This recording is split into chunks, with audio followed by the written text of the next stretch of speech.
కరీంనగర్ కోతి రాంపూర్లో చెంజర్ల గ్రామస్తులు రైతులు కలిసి వ్యాపారి బొడ్డు తిరుపతి ఇంటిని ముట్టడించారు. చెంచర్ల గ్రామంలో గత 2-3 సంవత్సరాల నుండి బొడ్డు తిరుపతి వడ్లు, మొక్కజొన్న, కందులు కొనుగోలు చేస్తూ వ్యాపారం చేస్తున్నారు. గత వానాకాలంలో వడ్లు, పత్తి కొనుగోలు చేసి రైతులకు ఇవ్వాల్సిన డబ్బులు ఇవ్వకుండా మభ్యపెడుతూ కాలం వెళ్లదీశారు. డిసెంబర్లో కుటుంబ కలహాలతో ఆత్మహత్య చేసుకొని చనిపోయాడు. ఆ తర్వాత వారు డబ్బుల కోసం అడగగా ఇస్తామని చెప్పి 3 నెలల నుండి కాలయాపన చేస్తున్నారు. వారి ఇంటికి వెళ్లి అడగగా తన భార్య బొడ్డు సరిత డబ్బులు లేవు, ఏం లేవు, చనిపోయిన వారిని అడుక్కోండి అని చెప్పి దుర్భాషలాడుతూ మా మీదికి దాడి చేయడం జరిగిందని పేర్కొన్నారు. ఈ రోజు వారు మందు డబ్బాలతో బొడ్డు సరిత ఇంటి ముందు నిరసన వ్యక్తం చేయగా పోలీసులు వచ్చి వారిని పోలీస్ స్టేషన్కు తరలించారు. మాకు న్యాయం చేయాలని చెప్పి పోలీసులను వేడుకుంటున్నామని రైతులు కోరుతున్నారు. 6 కాలం కష్టపడి పండించిన పంటకు డబ్బులు దక్కలేదని మా డబ్బులు మాకు ఇప్పించాలని ఈ సందర్భంగా రైతులు తెలిపారు. నాగిరెడ్డి చెంజర్ల సార్, వీడికి 2-3 సంవత్సరాలు మంచిగా ఉంటాడు, అందరు డబ్బులు ఇస్తాడు బొడ్డు తిరుపతి. మేము అందరం ఏం చేసినాం అంటే ఇక ఊళ్ళో దంద చేసుకుంటాడు కదా, మంచి వ్యక్తి కదా, ఎవరికి ఏమి ఇబ్బంది జరుగుతలేదు కదా అని రైతులందరూ ఇచ్చిండు ఆయనకు డబ్బులు ఇచ్చినాం. పత్తి చోకిన 100 గంటల పత్తి చోకిన ఆయనకు నేను కొన్ని ఇచ్చేసిండు. ఇప్పుడు నాకు 3 లక్షల రూపాయలు బాకినాడు. ఇంకా 3 లక్షల రూపాయలు అడిగితే బాబు నీకు నేను 18 తారీఖున పైసలు ఇస్తా, నువ్వు ఏ ఫిగర్ చేయకు బాబు, ఇవన్నీ కట్టినాక 3 లక్షలు కట్టినా బాబు అంటే సరే బిడ్డ ఇబ్బంది అవుతుంది నాకు, మా కొడుకు బాగా ఇబ్బంది పెడతాను అన్నీ అన్న. పత్తి నేను 10 సంవత్సరానికి 100 గంటల దాకా జోక్తే ఆయన ఏం చేస్తాడు అంటే మనం డబ్బులు ఇచ్చేసి ఇంకా 3 లక్షలు ఆపాడు. సరే ఆయన బిడ్డ అంటే అవి ఇస్తేనే బాబు అన్నాడు. ఇస్తాను డేట్ వాటికి పేపర్ రాసి ఇచ్చిండు. ఏమని ఇక బాబు నీకు కాబా అంటే నీకు వడ్డీ లేటర్గా కట్టిస్తా కానీ నీకు చిట్టీలు చూపెట్టినాక పేపర్ రాసి ఇచ్చింది నాకు. అసలు నేనేమన్నా అంటే ఎప్పుడు ఇస్తా బిడ్డ 18 పక్క ఇస్తానే బాబు, మళ్ళీ వడ్లు కూడా జోకమన్నాను. నన్ను వానకాలం వడ్లు కూడా జోకమంటే సరే ఇస్తుంది బిడ్డ అన్న. ఇక అదే మాట మీకు మనం నమ్మిన ఆయన అంతే. నమ్మితే 18 తారీఖు నాడు ఆయనతో వాళ్ళ భార్య ఏదో లోన్ పెట్టి తీసుకొచ్చి 40 లక్షల రూపాయలు లోన్ తీసుకొచ్చి ఇంట్లో పెట్టుకొని ఇక వాళ్ళ ఇంట్లో గడిచిన వాళ్ళ భార్య వాళ్ళ పిల్లలు ఏమన్నారు, ఏమో ఏం దాని చేసామన్నారు, ఎట్లా అన్నారు, వాళ్ళ లోపల విషయం మాకు పూర్తి బయట రాలే. ఇంకా అది ఇక ఆయన విషయం విషం పుచ్చుకున్నాడు. అయ్యో ఎట్లయిపోయా ఏమైపోయా అని జనం అంతా ఊరంతా, నేను ఒక్కనే దాదాపు ఒక 60-70 మంది ఉన్నారు ఊళ్ళే రైతులు. ఇంతమంది ఆవేదన అంటే ఆవేదన చెందిండ్రు. ఇక చెంది దావకాన వెళ్ళి అటు వెళ్ళి ఇటు వెళ్ళి దాన కర్మం చేసిండ్రు. తెల్లారి కూడా వాళ్ళని అడిగిండ్రు. అడిగితే వాళ్ళని అంటే సరే ఏమున్నాయో ఏమవుతాయో ఏం పోతాయో దాని గురించి మాట తంతాయి అని కూడా వాళ్ళు అట్లా సందేశం ఇచ్చిండ్రు. దాన్ని బట్టి ఇక మేము అంతే ఫార్మైనాం సార్. ఇక నాకు 3 లక్షలు రావాలి. ఇంట్లో నువ్వు ఎవరికి ఇచ్చినావు, ఎందుకు ఇచ్చినావు, నువ్వు కోర్టు పో, నువ్వు పోలీస్ స్టేషన్ పో, మమ్మల్ని బాగా బెదిరిస్తాను సార్ వాళ్ళు. సార్ వాళ్ళ పైసలు ఎందుకు లేవు సార్? ఇప్పుడు ఆస్తులు ఉన్నాయి, అక్కడ గంగిపెళ్ళిన ఆస్తి ఉన్నది, ఇక్కడ ఇల్లు ఉన్నది, అంతా మరి రైతులే సార్ పైసలు అన్నవి. అవి మరి రైతులే మొత్తం ఒక 50 మంది రైతులే, ఒక్కరు ఇద్దరు కాదు. దాదాపు ఎంత లేదన్నా ఒక 70 లక్షల దాకా ఉంటాయి రైతులకు ఇచ్చేది. 78 లక్షలు ఉంటాయి సార్.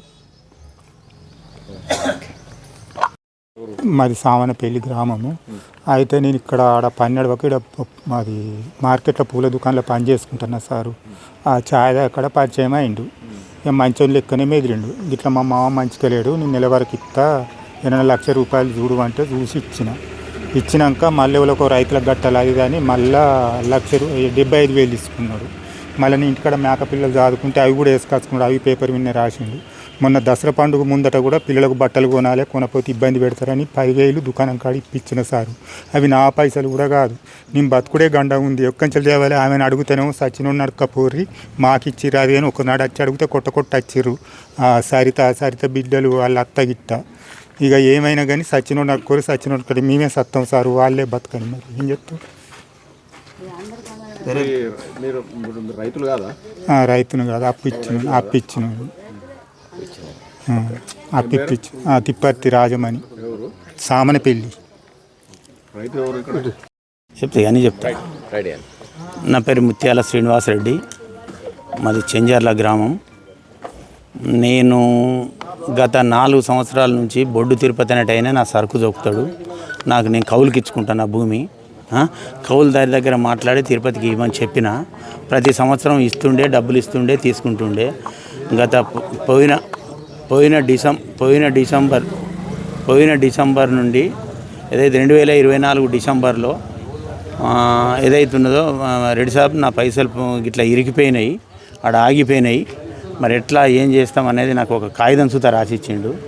కాగితం రాసిచ్చి ఏం చేసిండంటే, నేను రైతులకు అందరికీ కొద్దిగా మేనేజ్ చేయి, కొద్దిగా మాట్లాడు అంటే రైతులందరితో మాట్లాడినా, ఈ పోయిన పైసలు బ్లాక్ అయిన పైసలు రావు కదా, కొద్దిగా లేటుగా వస్తాయి, ఈ పైసలు కాకపోతే ఇంకో పైసలు ఇస్తాడు, ఆయనకు ఆస్తులు ఉన్నాయి, అన్నీ ఉన్నాయి, డబ్బులు ఏడబోవని అందరికీ చెప్పడం జరిగినాక సరే ఏమైంది తిరుపతి, అసలు పైసలు ఏమైనాయి, నువ్వు ఇంత రైతులతో ఎందుకు ఇబ్బంది పడతావు, ఎందుకు ఇంత అయిందంటే, లేదు రెడ్డి సాబ్కి ఇట్లా మా బిడ్డల దగ్గర కొద్దిగా బిడ్డల అకౌంట్లో కొడితే బ్లాక్ అయినాయి, ఇట్లా సంగతి చేసి నీకు ఒక్కరికి చెప్తానా, నా ఫ్యామిలీ పరిస్థితి మంచిగా లేదు, ఇట్లా అయింది అని ఇక మొత్తం వివరంగా నాకు చెప్పడం జరిగితే ఎడిపోతే కాగితాలు రాయించుకొని ఈ పసలి వచ్చే పసలి సంగతి చూద్దాం, వచ్చే పసలి వరకు ఇస్తాడు కదా అని అనుకున్నాం.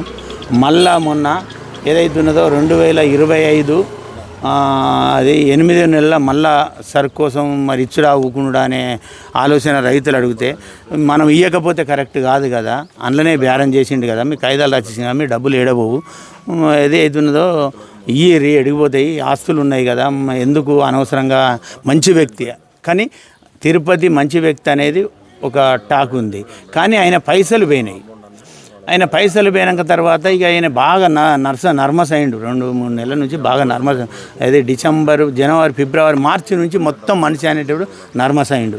ఇక పైసలు అత్తలేవు అన్నట్టు. ఇక మళ్ళా 6వ నెల 7వ నెల ఇక గట్నే సరుకులు చొక్కుంటూ వస్తాడు. ఇక అందరికి గదే చెప్పుకుంటా ఒక్కొక్కరిని ఒక్కొక్క సమాధానం చెప్పుకుంటూ వస్తాడు.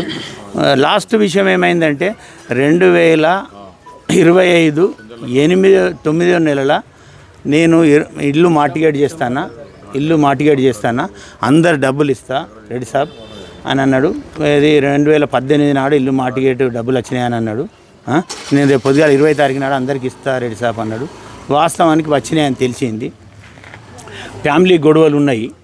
ఫ్యామిలీ గొడవల వల్ల ఇక ఏం మనకు అవసరం లేదు, ఫ్యామిలీ గొడవ మనకు అవసరం లేదు, మాకు డబ్బులు కావాలి తిరుపతి అని చెప్పినాక తర్వాత అదే ఇష్యూలా 19వ తారీఖు నాడు శ్రీనివాస్ రెడ్డి సాబ్ 18 నాడు రిలీజ్ అయినాయి సార్, రేపు అందరికి ఇస్తాం, సగం ఇస్తా ప్లీజ్ ఏమనుకోకుంది, సగం ఇంకో పంటకి ఇస్తా అంటే, సరే అట్లయితే భయ్ మరి ఏం చేద్దామని అన్నాక 19వ తారీఖు నాడు గొడవలు అయినాయట, మనకు తెలియదు ఫ్యామిలీ డిస్ప్యూషన్ గొడవలు అయినాయట. గొడవలైనాక 19వ తారీఖు నాడు రాత్రి చనిపోవడం జరిగింది. తెల్లారి చనిపోయింది అని చెప్పడం జరిగింది. చనిపోయాడని చెప్పినా దాన సంస్కారాలు పోయినాం, అంత మంచి చెడు చనిపోయినంత మాత్రం అది కాదు కదా, పోయినాం అన్ని కార్యక్రమాలు అయినాక మీ డబ్బులు ఎక్కడికి వెళ్ళి అచ్చేడియను అవుతాయి, అందరికీ తెలుసు డబ్బులు అచ్చేడి ఉన్నాయని, బిడ్డ అటు పోయినాయని. అయితే ఇక మేము ఇస్తాం, పైసలు వచ్చినాక ఇస్తాం, మేము అందరికి వచ్చి చెంజర్లకు వచ్చే మాట్లాడదాం అనేది ఒకనాడు చెంజర్లకు వచ్చింది. మీ దగ్గర ఏం కాగితాలు తీసుకురారంటే అందరి కాగితాలు ఇచ్చేసినాక నీ అచ్చేటి ఉండు కాదమ్మా, పోయినాయి మాకు ఎరికే కదా, అచ్చేటి ఎక్కడి ఏ ప్రాపర్టీ అని అమ్మి ఇవ్వాలి వీళ్ళకు రైతులకు. అయితే రైతులు తెలందాక పోతుందాక మా కౌలుకు చేసేటోడు అంతకుముందు ఆడికి విషయం తాగుతాను పోతే విలేకరుల సూత వచ్చారు, నేనే పోయి సంధాయిస్తే పైసలు ఎక్కడ పోయినాయని గానాడు చెప్పిండు నాకు. ఆయన తిరుపతి అంటే ఆయన పైసలు ఏడపోయినాయి గిట్లా రైతులు గిట్లా వచ్చి గొడవ చేయంగా అంటే, సరే మంచిది గిట్లా అయినాయి రెడ్డి సాబ్ అన్నాడు. అయినాక ఆయన విషయం తాగుతా అంటే నేను డబ్బులు ఇచ్చిన సార్, నేను డబ్బులు ఇస్తే ఇగో నీకు 2,50,000 ఇవ్వాలి శ్రీనివాస్ రెడ్డి సాబ్ అని ఆ కాగితం తీసుకొని 5 లక్షల నాడు 5 లక్షలకు చెక్ ఇచ్చి నువ్వు ఇడిపించుకొచ్చుకోమన్నాడు. ఇడిపించుకొచ్చుకోమంటే సరే 2 తారీఖు నాడు పడితే ఇడిపించుకొచ్చుకోమన్నాడు. 2 తారీఖు నాడు ఇడిపించుకొచ్చుకొని పోతే అందులో అకౌంట్లో డబ్బులు లేవు. తిరుపతి ఏం సంగతి అంటే పడతాయి అన్నాడు. ఇట్లా సతాయించుకొచ్చి వచ్చింది. ఈ భార్య అనట ఆమె చచ్చిపోయినాక ఓ మాట మాట్లాడుతుంది, ఇప్పుడు ఓ మాట మాట్లాడుతుంది. చచ్చిపోయినాక దినవారం తర్వాతనే అడుగుతాం కదా సార్ ఎవరమైనా, ఏంటి ఏమని అడుగుతా, నేను అక్కడికి వచ్చి లెక్కలు చూసి ఏదైనా ఉంటే నేను ఒక పెద్ద మనిషిని పట్టుకొని వచ్చి ఏదన్నా చేసి మీ డబ్బులు మీకు ఇస్తాం అన్నది. తర్వాత ఏమంటుందంటే మా దగ్గర డబ్బులు లేవు, అడకపో.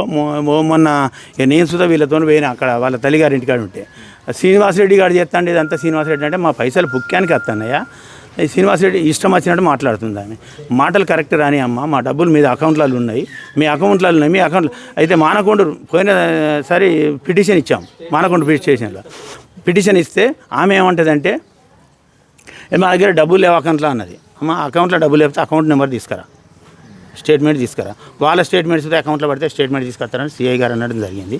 మా స్టేట్మెంట్లు తీసుకుపోయి సిఐకి ఇచ్చినాం. ఆమె స్టేట్మెంట్లు తీసుకురమ్మంటే తీసుకురావట్లేదు. 2-3 సార్లు కోపానికి వచ్చిండు. 3వసారి ఆమె 7 నెలల నుంచి తీసుకొచ్చింది. ఆ పైసలు ట్రాన్స్ఫర్ అయినాయి, జనవరి ఫిబ్రవరిలో ట్రాన్స్ఫర్ అయినాయి. వాళ్ళకు ఎటు పోయినాయి అనేది గండ్ల తీసుకోవాలి, కానీ ఇప్పుడు కాదమ్మా, అందరికీ తెలిసిన విషయమే, దేశం ఎరిగిన సత్యం అది, నువ్వు దాస్తే దాగదమ్మా అని మనం అనడం జరిగింది. అన్నాక తర్వాత సరే అది ఏదేమైనా మా డబ్బులు రావాలమ్మా అని మేము అన్నాం. సిఐ గారితో నువ్వు అట్లా స్టేట్మెంట్ లేకపోతే కలవదమ్మా, రైతుల పైసలు అన్యాయం, గన్ని పైసలు నువ్వు ఏదన్నా చేసి స్టేట్మెంట్ చేయమంటే అంతలో సిఐ గారు ట్రాన్స్ఫర్ అయినాక మొన్న పోతే గట్ల అన్నది. ఇక అదే జరుగుతుంది. ఇగో ఈడ వాళ్ళ తల్లిగారి ఇంటి కాడ ఉంటుంది, ఇదే వాడ కింద సంఘం ముంగట్నట. మేము నిన్న కోదిరాంపూర్లో మేము నిన్న పోతే ఇష్టం వచ్చినట్టు తిట్టింది ఆమె. కరీంనగర్ గారికి మా పేరు పప్పు సత్తయ్య, చెంజల్ల ధాన్యం పండించిన నేను 11వ నెల 29వ తారీఖు నాడు 90 క్వింటాల వడ్లు జోకినాక రోజు వర్షం వచ్చింది. బాపు నేను పైసలు బొడ్డు తిరుపతి అనేటైన వ్యక్తి ఒక 3 ఏళ్ళ చెంజల్ల కాడ లీజుకు తీసుకొని దళారిగా బేరం చేస్తుండు. పత్తి కొంటాడు, మక్కలు కొంటాడు, వడ్లు కొంటాడు, బొబ్బర్లు కొంటాడు సార్, కందులు కొంటాడు. ఇవన్నీ మంచి చేస్తాడు కదా అని మేము నమ్మి అంతా వడ్లు ఇచ్చేసాము. ఇచ్చినాక కాంట పెట్టుకొని సుల్తానాబాద్ పంపినాక ఆ రోజు ఏం చెప్పినట్లు అక్కడ బాపు 14 లక్షల రూపాయలు సుల్తానాబాద్ వచ్చేది ఉన్నది, వచ్చినాక పట్టుకొని వచ్చి ఇచ్చేస్తా అని చెప్పుడు జరిగిన వల్ల మేమేమన్నామంటే అంత బాపు ఎట్టనే అంటే సార్ మన బొడ్డు తిరుపతి దగ్గర చేసే గుమస్తా మల్లేష్ అనేట ఆయన ఉన్నాడు. ఆయన వచ్చి ట్రాక్టరు ఒక వ్యాను 130 బస్తాలు దొక్కొని వచ్చి సుల్తానాబాద్ పంపడం జరిగింది. అక్కడ డబ్బులు వచ్చినాక ఇస్తా అని చెప్పి వచ్చినాక 10 రోజులు వాయిదా పెట్టిండు. 10 రోజులు వాయిదా పెడితే సార్ 10 రోజులకు రాకపోతే ఇంటికి వచ్చిన సార్. ఇంటికాడ కలిపితే బాపు నా పానం ఆరోగ్యం లేదని భార్య, చిన్న బిడ్డ, వాళ్ళ తండ్రి, తల్లి ముగ్గురు మాట్లాడారు. చొప్పదండిలో 10 లక్షలు వచ్చేది ఉన్నది, సుల్తానాబాద్లో 15 లక్షలు వచ్చేది ఉన్నది. వచ్చినాక ఇస్తా బాపు, నీకు ఖచ్చితంగా 20 తారీఖు నాడు ఇస్తా డబ్బులు. భార్య కూడా మాట్లాడింది, 20 తారీఖు నాడు ఇస్తా బిడ్డ, మా బాపుని తిట్టకూరి కొట్టకూరి, ఎక్కడిదన్నా వాస్తి అమ్మి మీ డబ్బులు మీకు ఇస్తాం, మీరు దాపేయకూరి మన్ను పోయకూరి, మీకు ఖచ్చితంగా ఇస్తామని తల్లి మాట్లాడింది, తండ్రి మాట్లాడిండు. ఆ చిన్న బిడ్డ అనేట ఆమె ఒప్పుకోలేదు. సరే అన్న వాళ్ళంతా నేను వెళ్ళిపోయినాక 18 తారీఖు నాడు ఫోన్ చేసిన సత్యబాబు ఎక్కడ ఉన్నామంటే నేను చెంజల్ల కన్నా 20 తారీఖు నాడు 42 లక్షలు వచ్చినాయి, నేను ఇల్లు ఏదో పెట్టి తెచ్చిన, ఇంట్లో డబ్బులు ఉన్నాయి, 20 తారీఖు నాడు వచ్చి ఎందరికో మనిషి కొంత ఇస్తాను వచ్చే వరకు 19 తారీఖు అంటే చెప్పమైంది సార్. 20 తారీఖు నాడు చెప్పం వచ్చింది సార్. నా పేరు సత్తయ్య, మందు తాగి చచ్చిపోయాడు ఆయనే. ఇది సార్ భార్య సార్, భార్య దగ్గర పోతే ఏమంటారు, భార్యకు తెలుసు నువ్వు ఏం సంగతి బిడ్డ అని అడిగితే మేము వచ్చినాం, మాకు ఇచ్చిర్రా, మీరు ఎవరో చూసి ఇచ్చిర్రు, మీరు చేయబట్టే అది అయిందా అని చెప్పి మాకు బెదిరిస్తుంది ఉల్టా. ఇది సంగతి సార్. మంచి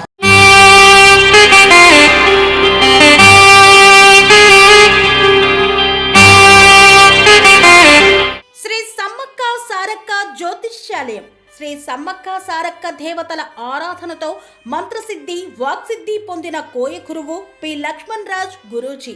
ఈ సృష్టిలో దైవశక్తి ఉన్నది ఎంత నిజమో, దుష్టశక్తి ఉన్నది అన్నది కూడా అంతే వాస్తవం.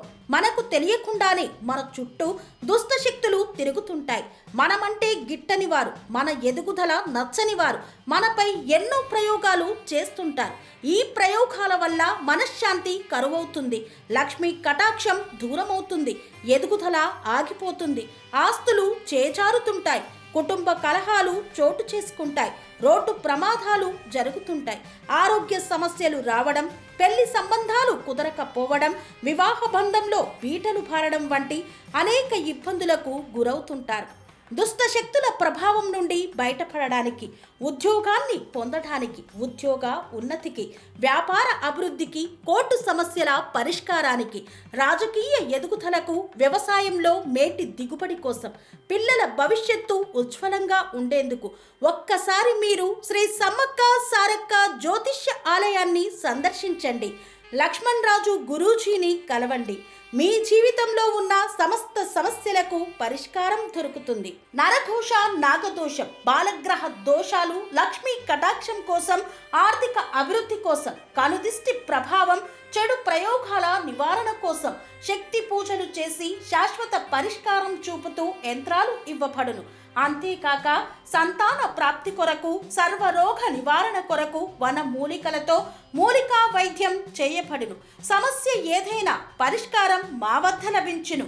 నమ్మకంతో రండి, ఆయురారోగ్యాలతో వర్ధిల్లండి. మా అడ్రస్ శ్రీ సమ్మక్క సారక్క జ్యోతిష్యాలయం, కోంపల్లి కమాన్ వద్ద, కోంపల్లి, మేడ్చల్, మల్కాజ్గిరి జిల్లా.